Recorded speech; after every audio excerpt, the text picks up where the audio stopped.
প্রিয় বন্ধুরা, দেখতে পাচ্ছেন যে আমি এখন সরালাহি ইউনিয়নের ঠিক সরালাহি ঘাটের একটা ভাইয়ের সাথে কথা বললে জানতে পারলাম যে ঠিক তার এখানে প্রায় 6 একর জায়গা সম্পত্তি ছিল। নদী ভাঙ্গনের ফলে এই 6 একর জায়গা সম্পত্তি যে একটা অবস্থা হয়েছে, উনি প্রায় অনেকটাই হারিয়েছেন। ঠিক তার শেষ সম্বল যে উনি যেখানে দাঁড়িয়ে আছেন, ঠিক এটা হচ্ছে যে তার শেষ সম্বল। এখন দেশের কাছে এবং প্রশাসনের কাছে একটাই প্রশ্ন, যারা যে এই জায়গা সম্পত্তিগুলো হারাইছে, ঠিক এই জায়গা সম্পত্তিগুলার তাদের কি তারা কি ফিরে পাবে কি না। এখন হচ্ছে যে এখানে কি কতটুকু পর্যন্ত আছে আপনার? আমাদের এখানে এখন এই বাড়িটা আছে, আর আশেপাশে আছিল, সামনে আসছিল কেন? এদিকে আছিল, ও, অনেক জায়গা ছিল, এখন তো অনেকটাই শেষ। শুধু বাড়িটা আছে।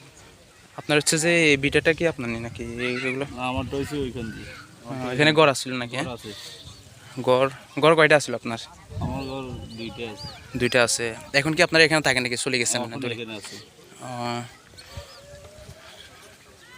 এখানে অনেক লোক আছে, আমার চাচারা আছে, চাচারা চলে গেছে। সবাই চলে গেছে, শুধু আপনি চলে এসেছেন। আসলে দর্শক, মানে নিজের আপন বিটা কে ছাড়ি দিতে চায়, সবাই চায় যে তার যে যতটুকু সম্বল আছে ততটুকু তারা ধরে রাখতে। যার কারণে হচ্ছে যে উনি এখনও পর্যন্ত ঠিক নদীর গর্ভে অনেকটাই বিলীন হয়ে গেছে, তারপরও তারা এখানে মানে যে যার জায়গার মায়া, স্থানের মায়া, এই মায়া উনি কখনো চান না যে ত্যাগ করার জন্য। আর হচ্ছে যে এখানে তো এখনও কারেন্টের ফিলার আছে, মানে এখন মানে এখন কি বিদ্যুৎ আসেনি নাকি? এগুলো তো ভাঙনের ফলে এগুলো তো আস্তে আস্তে আবার ইয়ে করবে, লই যাবে। অনেক বড়।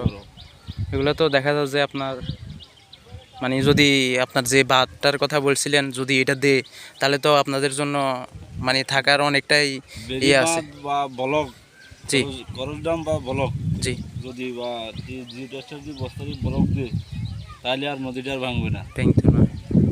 হাজার হাজার মানুষ তো বিলীন হয়ে গেছে গো এই। আচ্ছা, এটা কি আপনার নেই? এইটা আরেকজনের বাগিনী একটা।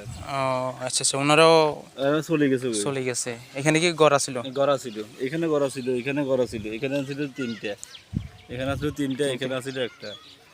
এখন তো হচ্ছে যে এগুলো টিকবে কিনা, মানে এটার কোনো ইয়ে নেই। না, এগুলো টিকতো না, নদীর জন্য ভাঙা যেমনি। আর হচ্ছে যে জোয়ার তো এখানে আপনার কখন কখন আসে? জোয়ার আইব 6টার দিকে আইব। 6টার দিকে, এই সন্ধ্যা 6টায়? সন্ধ্যা 6টার দিকে আইব। তারপর হচ্ছে যে আবার সকালে কি? সকালে 6টার দিকে আইব। 6টার দিকে আসে। আসলে মানে ওনার দিকে মানে তাকালে কতটুকু নিজের থেকেও খারাপ লাগে যে এত বিশাল একটা জায়গা সম্পত্তির মালিক ছিলেন, কিন্তু এই নদীর ভাঙনের ফলে যে উনি যে এত একটা কষ্ট করতেছে, আর যার কারণে হচ্ছে যে মানে আপনার এখানকার মানে মানুষের যে কতটুকু মায়া লাগলে যে উনিও এখনও এখানে আছেন। আপনার কি মানে বাড়িতে শুধু আপনার ফ্যামিলি আছে, আর কেউ নাই? হ্যাঁ, আমার ফ্যামিলি, আমার ভাই আছে, আমার চাচারা আছে, আমরা অনেক 3-4 ফ্যামিলি আছে। বুঝছি।